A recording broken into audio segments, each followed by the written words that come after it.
Welcome everyone to another episode of Saving the World Together with Luke Macmichael and Martin Rezny.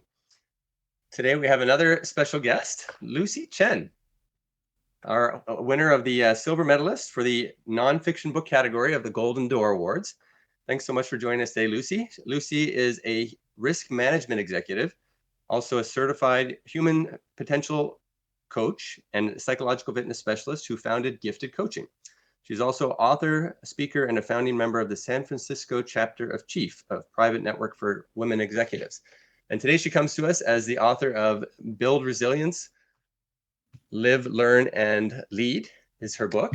So we'd love to kind of hear more about that and how it relates to saving the world together.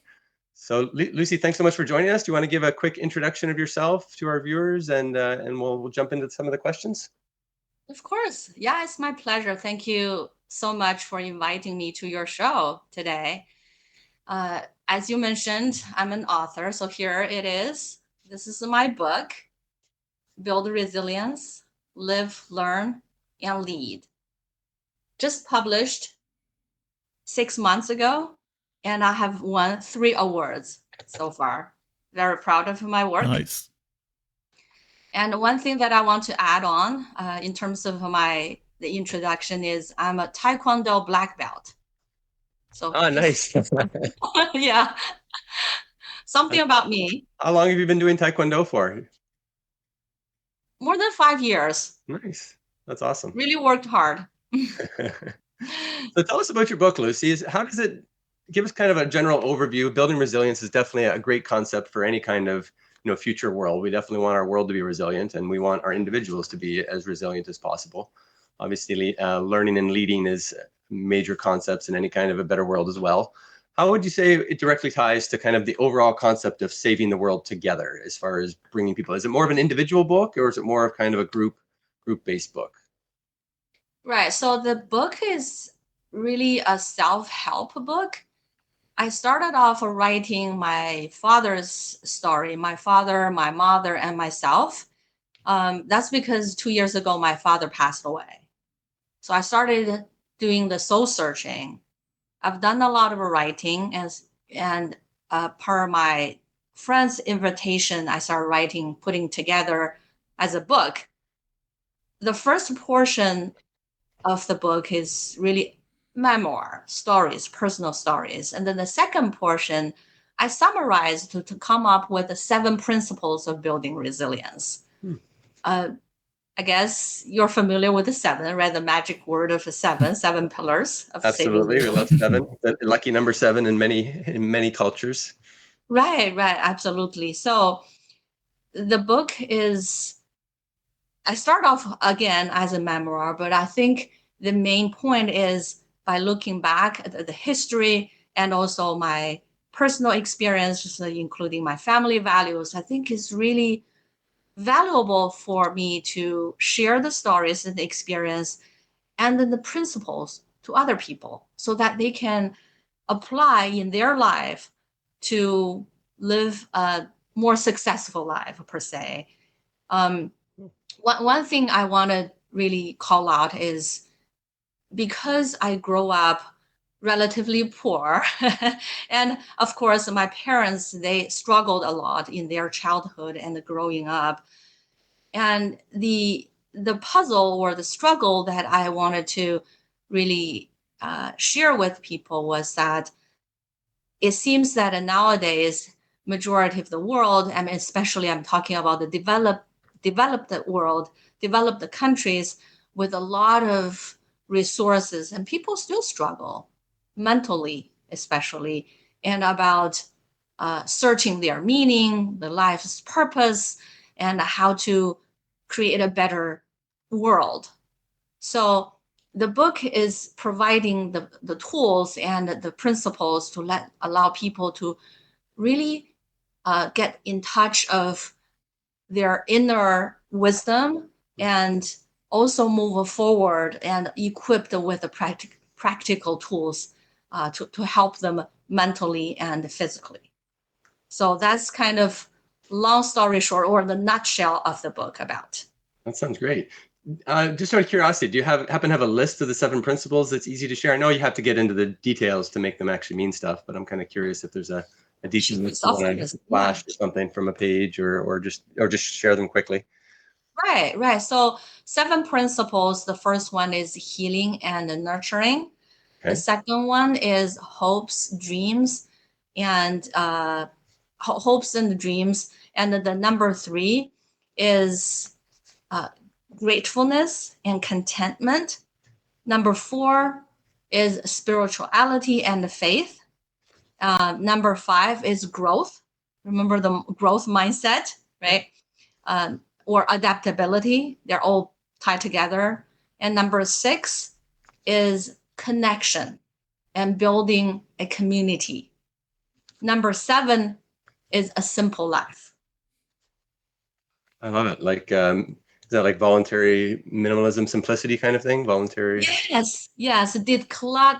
Decluttering your drawers, your closets, your rooms, and your belongings, and really focus on the thing that really matters the most to you. So declutter your mind as well.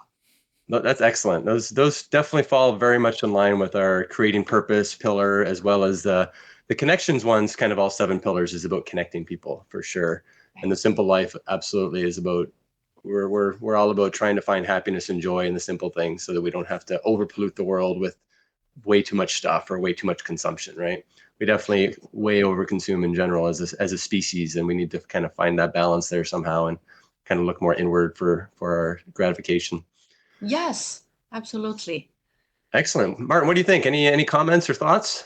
So firstly, it's interesting that the last interview that we haven't published yet, we talked with Bill McLean. We also talked about the importance of like his favorite word, enough, like this sort of ability to be content with some kind of life being essential, both like economically, like because macroeconomically, you can't just infinitely have more stuff for everyone, then everything just explodes. But also, I'm actually interested in how you would explain or what you would advise in like because in the material sphere, it's sort of more obvious what it means. It's just like, literally have like less stuff everywhere filling the room. So that's more easy to imagine. But when you speak about decluttering the mind, like how would you what would you recommend to people, or how would you advise them to help them declutter their mind? Right. So there are a couple of things. Really good question there. Well, first of all, we're all humans, and for the thousands of years, we've been really close to nature, right?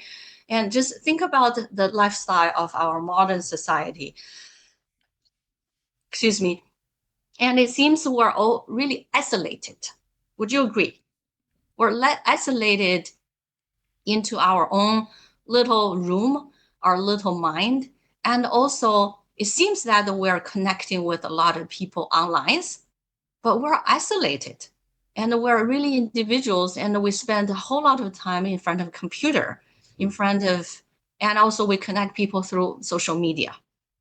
And instead of really get close to nature and really connect with each other, right? There's a bit. And so that's really one point there. And another thing is, it seems we have been pursuing the next newer product, and the more the better. Oh, I have a newer vehicle. Oh, I have a larger house. We have a newer product, and we have a lot of variety of food. I'm not really at the extreme side of saying, okay, we need to, our human society just need to be static. I'm not talking about that. It's just our mindset, our mental capacity. How much is enough, right? How much is good enough, and how much is too much for us to carry on? Just say, for example, if one person to travel, if you carry too much, your whole house on your back, how can you move forward, right? Just something to consider. Actually, there's, I think it's a really good point, because there's even a bunch of research showing that like having like one choice is no bad. Like most people want to have more than one choice for most things. Like having 3 choices, that like 3 to 5, that's great. But having like 30 choices, that's actually terrible again. because then you just sort of have this choice paralysis constantly of like which of the 50 million things you're supposed to do. Right. Yeah. Right. And also just social side, it seems that people get too busy. When I was little, life was so simple, right? We have a few friends and really in our kind of area in our apartment complex, right? So it's or school friends. And nowadays you're competing, you're looking at your social media, like suddenly you're friend, but not really friend with hundreds of people. And you're comparing, how many likes you have and how many posts. And so look at and compare with other people's luxurious life. You don't really know them, but from the surface, right? And people get a lot of anxiety from comparing with others. And just by looking at others' posts, and you can get upset. Why? You're comparing with some kind of imaginary world, imaginary virtual, so-called, the best life out there. Yeah, right? it's keeping up with the Joneses mentality of always wanting to be better than people around you, I guess, and wanting you judge yourself based on your neighbors and not based on your own desires, which is it's an interesting human trap, and I can't quite figure out why that evolved or why we evolved that way. I guess it's just easier to survive if you're ahead of your neighbors. I guess if you can stomp your neighbors down and take their stuff. Actually, now that you talk about it, actually sort of occurred to me because like part of my background is I've studied media and communication theory. So at the university, so I'm actually very interested in how these things exactly happen. And with Luke, we're actually trying to develop a better sort of social platform that would be like designed to work entirely differently and do entirely different things. Like, for example, actually like help people have like constructive relationships and conversations about stuff instead of just maximizing everything. But in this particular thing with the neighbor and envy, because I think like, the neighbor envy kind of thing, that's been always around. But it sort of occurred to me now that before, when everything was sort of simpler and you didn't have it amplified with like technology, like you could like realistically at most be like envious of your literal neighbor. Like the stuff that they have, and even that by itself is just so much less complex and like mind cluttering than now. Like sort of the person with this sort of tendency has like 50,000 people to be like envious of in real time about every single detail of their life, like including the meal they've just had because they're taking the pictures of everything. So actually, never thought of like this being like the amplifier of this sort of toxic tendency with technology. I think that's actually a very good point. Well, I think the worst is when you compare yourselves to all the rich media, social media personalities out there. Everyone wants the $1 million mansions and cars and all these other things that people are flashy showing off every day. Yeah, your actual neighbor probably also doesn't like have a Lamborghini and something. It's like your actual neighbor also wasn't very far away from you. Yeah. So even if they did, that's the concept, is to really kind of evolve past that. We need to really evolve humanity here. And it's a challenge we're kind of messing with our biochemistry in some ways, right? Because that's kind of how, I guess, Indeed. That's kind of how we've always been. So we're trying to transition from this whole win-win or the whole zero-sum game of humanity, take what your neighbor's got or envy what your neighbor's got, into this, win-win scenario where we're helping each other. We're learning together. We're building together. And we're using each other. Right. Totally agree. Yeah. I think it's really from the human psychological perspective, and the people had the tendency to compare, to make sure, I'm not the lagging one, I'm not the worst one, and I want to have the belonging, right? Belong to a tribe, a so-called luxury tribe, subconsciously, right? So, and really prove that, I'm worth it. Yeah, and part of our major challenge and goal, I guess, with the Saving the World Together is to kind of unite the world, at least in some ways, as a worldwide tribe to save the world. And, our major enemy being things like climate change, economic collapse, World War III potential, things like the war in Ukraine and the war in Gaza, and maybe, a war in Taiwan at some point. We would like to avoid all these things as much as possible and find better, more constructive ways to unite together. Stop bickering and stop the useless, unproductive fighting like we've had in the past. So if we can even kind of envision a world without those kinds of conflicts, what would that look like? What do you think, Lucy? Is it possible? Is humanity the drive for fighting and the drive to be number one always going to trump that, the potential to work together? Can we actually, do you see a world without war at some point in the near future, or what's your opinion on that? Yeah. Great question. I like this topic. So coming back, coming back to my book, one thing that I did not mention at this point was that my book really described the stories for the past 80 years. It started off with my father's and my mother's story. They were born in the 1930s. And to think about that time, it was the prior to the World War II. But in China, already we entered the World War II. Because in the Western world, we defined the World War II in the 1940, right? 1941, 1945, so 4 years or 4 or 5 years. But actually, Japan invaded China in 1931. Yeah. Right? If you ask me, when did that happen is 1931, and the Rebellion of Nanking occurred in 1937. That's the second time that officially Japan attacked China and invaded China. So my mom and dad were born in that time. And talking about wars, and my book really introduced and give people the flavor of it, what really did happen. Both my mom and dad almost died, almost got killed. And my mom grew up as an orphan. Both of my grandma and grandpa killed when she was really a tiny baby. So just think about that. And of course, I grew up in the concept of seeking the peace and everything, but the reality was not in that way, right? Even though, relatively speaking, China's really safe in the time being, right?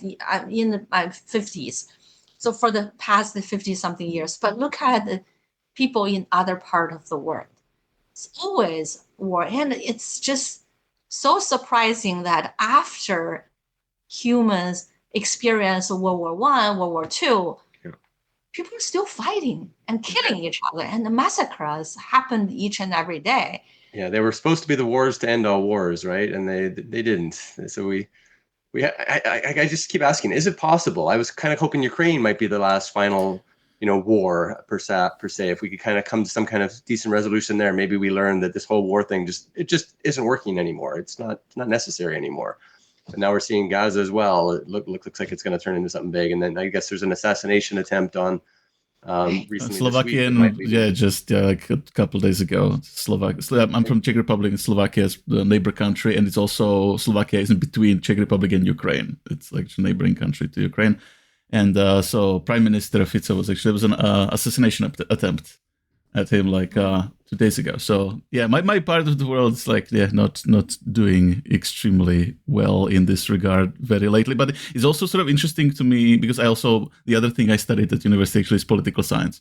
So it's also the geopolitics are sort of also very interesting to me, very tragic but important way. And so, if you look, for example, and I know this is also it's always difficult for someone. Like, if you want to talk about Ukraine, then you obviously will annoy Russian people. If you want to talk about Israel, you will annoy Americans. If you want to talk about Taiwan, you will annoy the Chinese people. There's always there's also what it sort of shows to me is that there's nothing special about any of those countries. It's all just people being people everywhere, because if you're a powerful country, then this kind of thing always happens.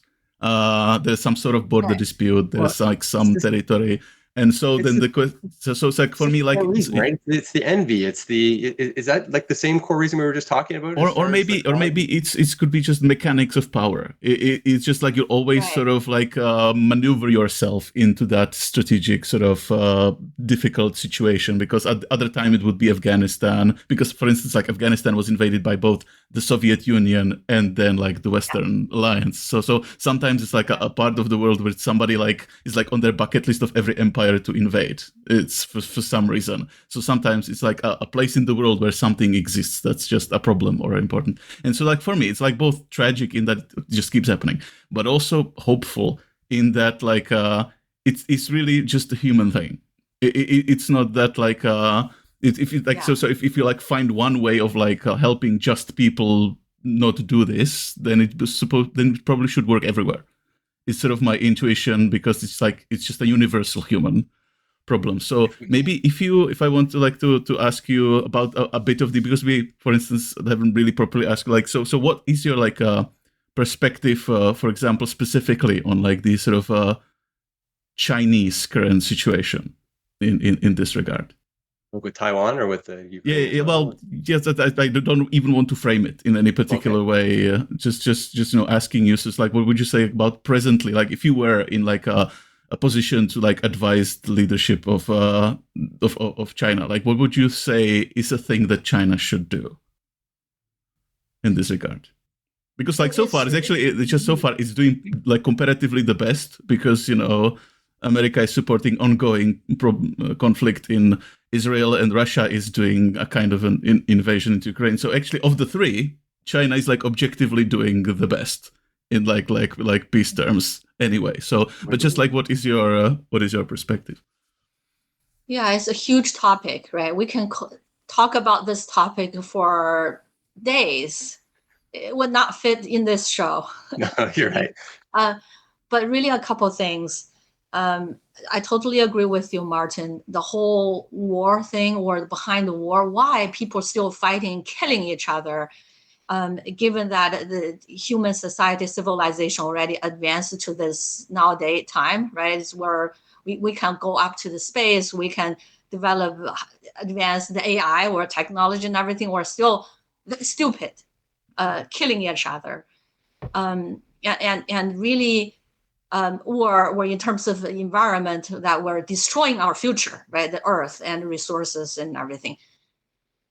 At the end of the day, it's really the human nature or human sin, I think. I'm not really talking about spirituality, even though one of my 7 principles is spirituality. It's really the people's greediness and also the sin over there. Just look at the power wrangling right now, right? The Soviet Union, or now is Russia, because in the Chinese world, still sometimes we call them Soviet Union. And really there it's about the power. Who is over what people, what area, and to really show off. And also fundamentally in terms of dictatorship, and just think about someone, I'm not really specifically talking about Vladimir Putin, but if one individual, Martin or Luke, you are put in that position and you have the absolutely power over a country or region for 20 years. Just think about your ego or your plan, your desire. It's really bloated up, right? And you want to do more, and that's dangerous. So that's why we want to have the democracy. And for example, in America, every 4 years, no matter how powerful, how successful you are as a president, you must step down, or another round, right? And then the maximum term is 2 terms or 3 terms, whatever, and then you're done, right? And then another person, another fresh kind of perspectives.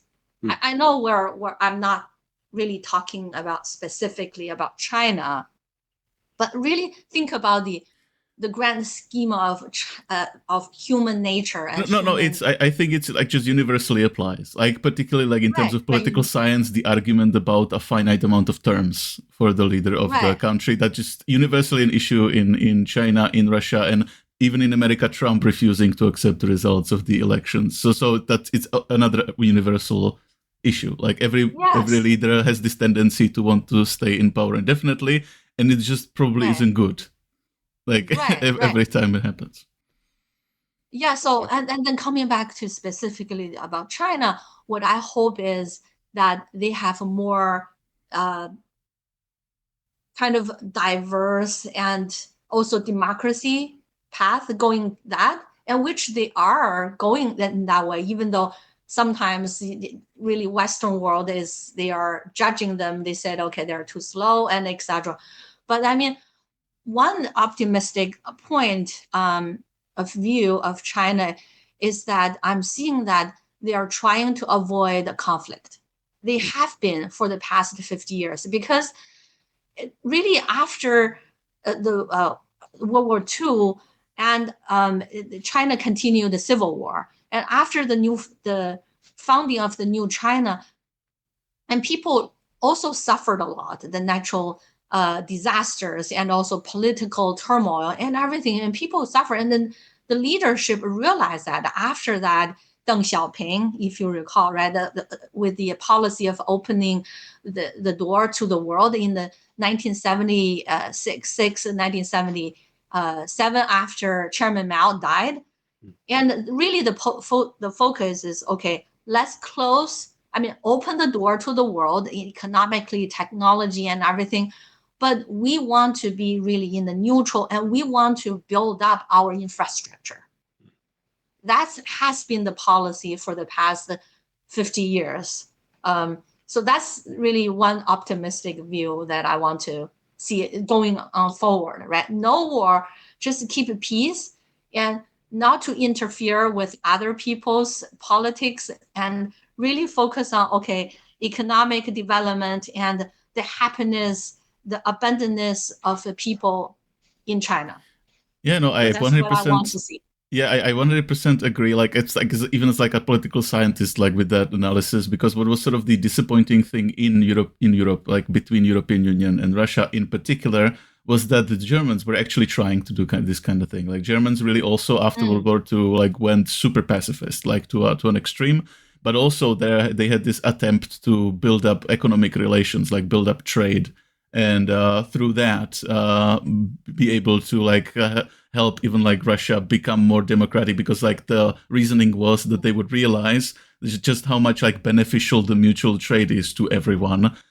But unfortunately, they still decided that their sort of egotistical imperial vision kind of thing was more worth to them than the objective economic benefit. And it's sort of frustrating, because now many people in Europe sort of became skeptical to the notion of like this sort of building up of the like infrastructure, and through the like economic prosperity, making everybody realize that it's just like win-win and better, because it sort of didn't work with Russia. But I still agree that it's still, even though like, because everything can fail, like any strategy or any geopolitics can like fail in a particular case to have positive result.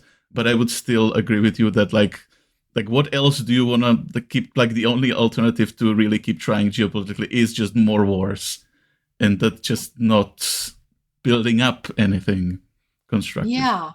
Yeah.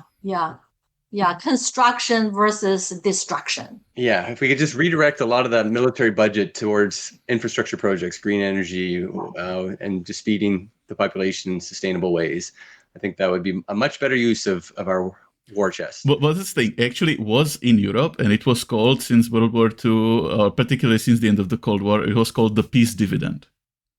That like specifically you now don't have to put all that money into the military, and it was great, because then you could have like all of those like just good things for everyone. So let's shift the conversation a little bit from the war, which is our first pillar, trying to create peace. Let's shift it to the second pillar a little bit on the pollution concepts, because they're very much related.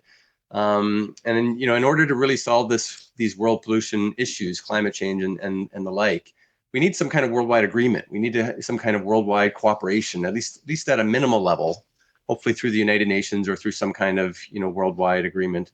What's your opinion on that kind of stuff, Lucy? You mentioned that you're interested in the whole fixing pollution. What do you see as a good solution for worldwide cooperation on climate change and things like that? Right. So just one step back about my identity. Something that you may not be aware, that by education, I studied environmental engineering.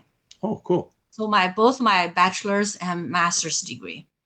Later on, of course, I switched to the quantitative analysis, risk management in the financial world, and etc. And then for the past 3 years, so now I already jumped out of the corporate. But during the pandemic, I worked for a fintech company for 3 years, and it's solar lending. So solar energy, right, renewable energy, still has been my passion, because really the world we need to work together to think about, to make a plan how to make things sustainability, right? Sustainable, and also for the long term, because world is where the earth is just one big ball over there. It's really a shared home for all of us, right? If we say, okay, save the world or save the earth, it's really saving us. Exactly. We need to change it. So save us, please save us. We right? want to live. We're humans. We'd like to live, and we want our society to move on and live. So for Right. sure. Right. I mean, there's just a lot of angles and a lot of topics we can share, but one particularly, let's talk about renewable energy, Yeah. solar, right? And right now, China is probably the number one of the manufacturer of the solar, the supplies, the devices, the panels, and all of Yeah. that, right? Do you think? Do you think yeah. solar could power the whole world if we got our grid kind of updated and had enough battery storage? Could we do almost 100% solar and wind? Is that potential in your idea? Yeah, I mean, along with other energy, you mentioned about the wind, right? I mean, And water also, as well to some extent. Hydro's right, always going to be there. hydro, right? Yeah, and I believe in that. I think is the direction to go, and just think about it's free, right, from sun. Yeah, no, and for another, I don't know, the 4 billion years or something, right? As long as the sun is there and we're okay. And that's really. I've been a huge proponent of solar. I have my own solar panels on my roof, and I'm an investor in a solar farm nearby. So Sault Ste. Marie, Ontario is actually one of the solar capitals of the world. We get about 200% of the energy we use, we generate in the solar farms and wind farms around our town. So we're the solar energy capital of Canada, and pretty much as far as per capita, we have only about 80,000 people. We generate more solar energy in our region than just about any other place in the world. So it's kind of interesting. I've definitely been a big part of that transition towards a renewable economy. So I'm very much in line with you there, very much in favor of those kinds of things. What I'm very curious about, though, is whether or not you think there needs to be some kind of worldwide agreement on maybe a carbon tax or something like that in order to kind of really push this to the next level. Or do you think market forces by themselves will be enough? Because it is getting cheaper than almost all other forms of energy. So what do you think there? Do we need some kind of carbon tax, or is that something that you're not in favor of? Right. Totally agree with you. This needs to be collaborated across the border, and just the international effort altogether, agreement and sign up and move forward and make a plan altogether. Really, humans sometimes we talked about isolated, right? We only look at our own benefits, our own desire, and not really consider other tribes per se, right? We only care about our own people. But just think about it, it's really globalized already, right? And talking about, say, for example, air pollution or water pollution, it can just go everywhere, anywhere, right? And one, even from the west coast of the U.S., anything that happened over there, for the wildfire, and just think about all of the pollution can transfer and to Russia, to China, across the large area, right? Pacific Ocean and everything, and vice versa, right? Something happened over there in China, the so-called the desert, what do you call the wind, and also because this is originated from Inner Mongolia, it could really, the wind can bring all of the pollutions to Korea, to Japan, also as far as in America over here, right? So we're all together. We're all in the same boat. Yeah. And fighting each other would not solve the problem. You can just make the boat sink altogether. Yeah, well, especially not if the fighting is happening, like, say, in the Ukraine, and they're like attacking a nuclear power plant specifically. Talk about that. Exactly. Yeah, it can kill all of us. We're all in one spaceship together. This is Spaceship Earth, and we need to take care of make sure no one's blowing out the windows into space so that we get sucked up. So do you see anything different you think that we could do as far as, individuals to try to unite the world in some way, or I guess we got to pressure our politicians. We got to kind of vote for the right people. Is there anything in your mind that we can kind of do that we're not doing in addition to kind of move towards this kind of worldwide cooperation? I like that. And one thing is what we see is the big politicians, they all have their own propaganda on TV, on social media, and everything. And we, as like a little people, and we talk with each other, and what's the benefit? But I want to mention that it's each one of us. We need to have our lights shine, and historically, a lot of the movements were from a grassroots. Would you agree? Absolutely. I think anything important that happens kind of starts with one idea and one person and then just spreads from there, right? Right. And awareness, right? Public awareness. So each one of us, if we are aware the harms and also the benefits of certain things, we can definitely work together. And just think about the EPA. I'm using America as an example, right? The EPA, Environmental Protection Agency. It was really enhanced or built up in the 1970s.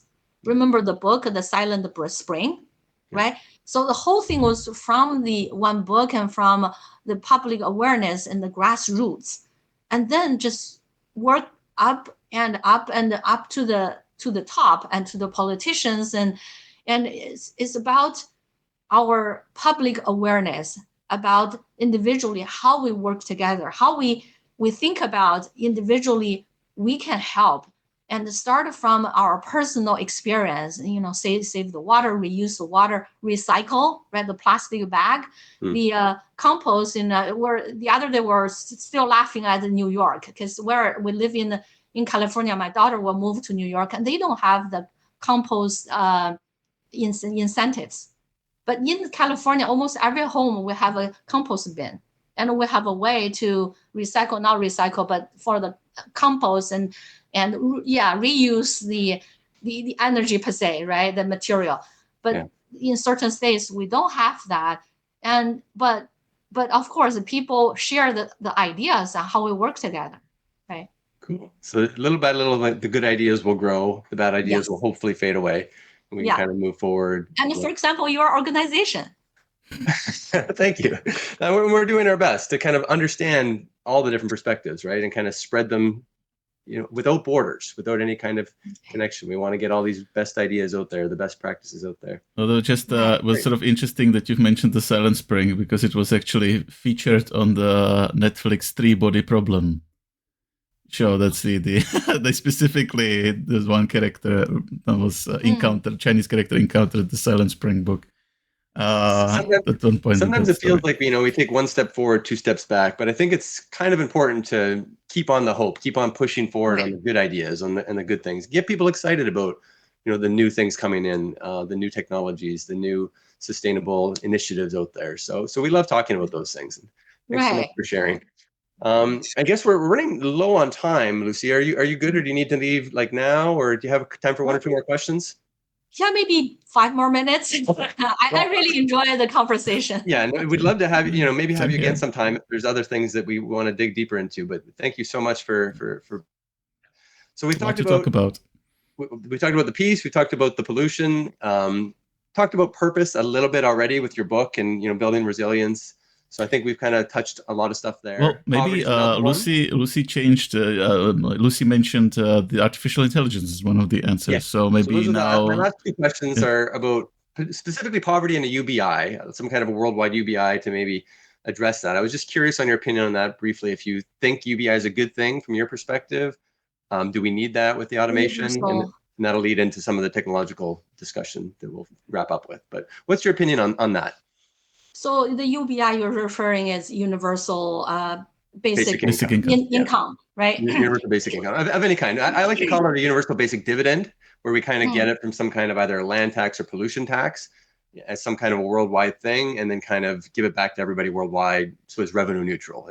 You basically tax the bad stuff and give it back to everybody equally as some kind of a bare minimum, dividend, which is kind of like your human right to have a certain amount of the commons, a certain kind of claim to the common resources of the world, so that you can at least feed yourself a little bit and hopefully have a nice place, decent place to live. Right. I'm a huge proponent of that. I think that's probably one of the two big solutions to almost all the problems in the world, is some kind of worldwide carbon tax or pollution tax, and then give it back to everybody as a universal basic dividend of some kind. How do you feel about that? Is this something you think is good, bad, maybe needs to be tweaked? What's your opinion on a universal basic dividend? No, I think directionally I agree, because this is really part of the human rights. And just look back on how we, each of the generations, each of the era that we advance, and we really focus on the human needs and the welfare, even, say, for example, the social security, right? Right. We didn't have that in the 1930s. I mean, it's originally from the 1930s, after the Great Depression. Right. And the government wanted to help individuals who struggle, right? So we have that. And eventually, when the civilization, we advance to the next level, of course, we're really stressed on the human needs. So it's part of the UBI. It should be part of the human rights, and also is part of the democracy. Yeah, right? absolutely. To make sure that the people are equally, you have the basic resources to make a living. You have the basic welfare to keep you pursue your happiness, right? Yeah. Basic, we're not really talking about luxury things. Exactly. But the other side is I want to mention is about the balance, right? How much? But of course, it's as long as we have the direction, and then we can work on the individual policies and the mechanics of how to implement, and to what balance, how to make it fair, right? Fair game, and justified. That's one of the biggest challenges, because of course, in places like first world, the US and Canada, you tend to need a lot more money than some of the third world places, like they're living on $1 or $2 a day, where a UBI of $1 a day would be huge for 3 billion people. Right. But in Canada and the US, it would be a drop in the bucket, and people would complain, and that's not fair. I don't want to pay for those people over in Africa to live when I'm not getting enough to even pay for water. So it's tricky, but I do think that, you kind of have to think of the world as, again, a spaceship where we're all in this together to start with, and then eventually we can get to the point where it might be more influential to us. But I think to start with, if we can kind of do it on a worldwide level, it'd be great. And there's many initiatives out there and things like that from a grassroots, trying to implement a variety of these things to test how well it works, how well it disincentivizes people from, working. And for the most part, it's been really good results. People will get a bare minimum. They'll use it to educate themselves or buy tools to start a new corporation or business of some kind. And they do more work when they're given a UBI rather than less. They don't have to beg for money as much, and they don't have to spend all day just striving to eat a little bit of food. So it's actually a kind of every dollar you spend in UBI can add $2 or $3 back to the productive economy in many ways. It's kind of been proven, through many studies. So it's really interesting to see where it goes. I think we're right on the cusp of doing some great things here, and I just love getting people's opinions on it. So thank you for sharing. Hopefully we'll see some new things going forward. So then the last question, it kind of leads us from there, obviously, into the robotics, technology, automation things. Another reason why I'm in UBI, because as humans lose their jobs, being replaced by robots, we need something to kind of keep the economy going, and something to kind of make us so we don't necessarily have to work. We work doing jobs we want to do, or whatever, whatever we feel is most productive and most passionate for us to spend our lives.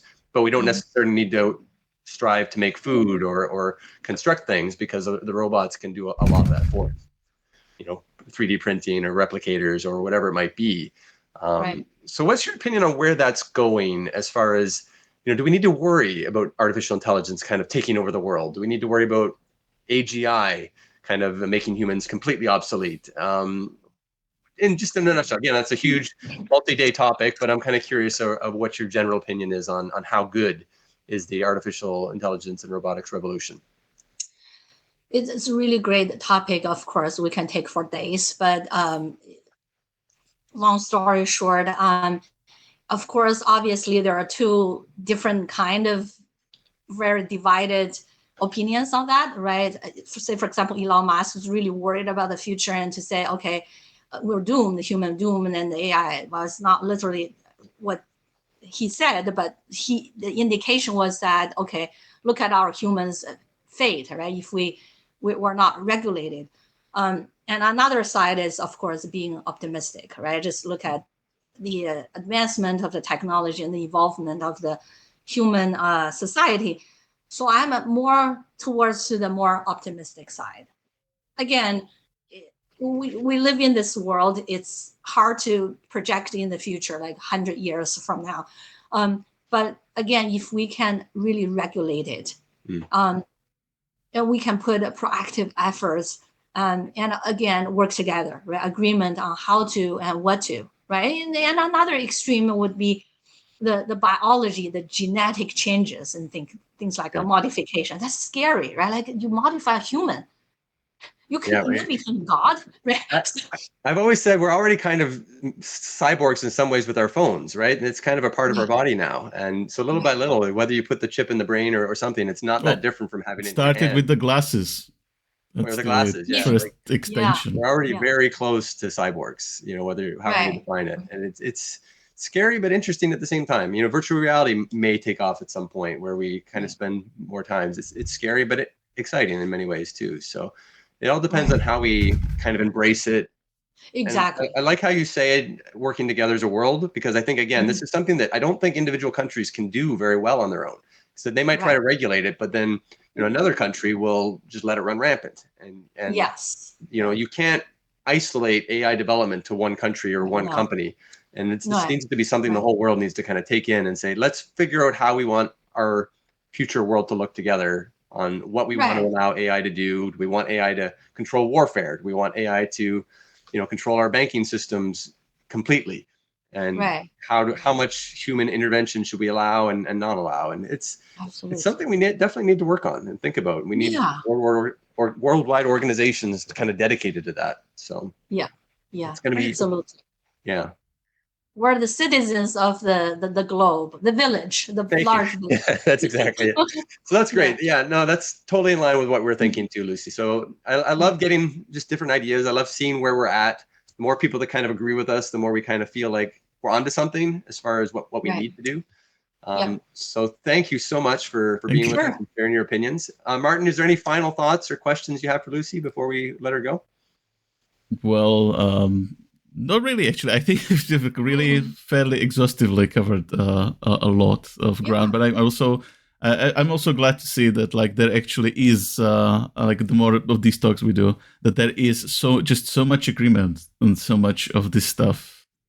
Anyway, there's sort of now puzzling to me a little bit that such little progress is being made in some of these areas, and that so many people are so negative about everything when they basically all agree, it seems, on the fundamentals.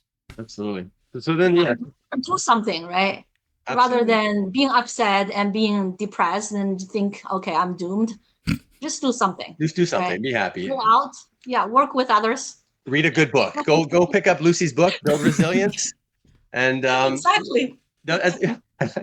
As a final thought too, there's the Truth Creators Workshop I wanted to ask you about really briefly. So you won the award with the Golden Door, and I guess they included a 2-month membership or something for this Truth Creators Workshop. Are you interested in that, or is that something that you've looked into? Or I'll look into. I've been very tied up with my life. This month is API month, Asian Pacific Islanders month in America, so I've been really active. Cool. Well, that's great. Well, that's something that Tahir has asked us to kind of at least put out there as something that if any of our viewers are interested in that, the Truth Creators Workshop, we have a link, and we will have our link in this description soon.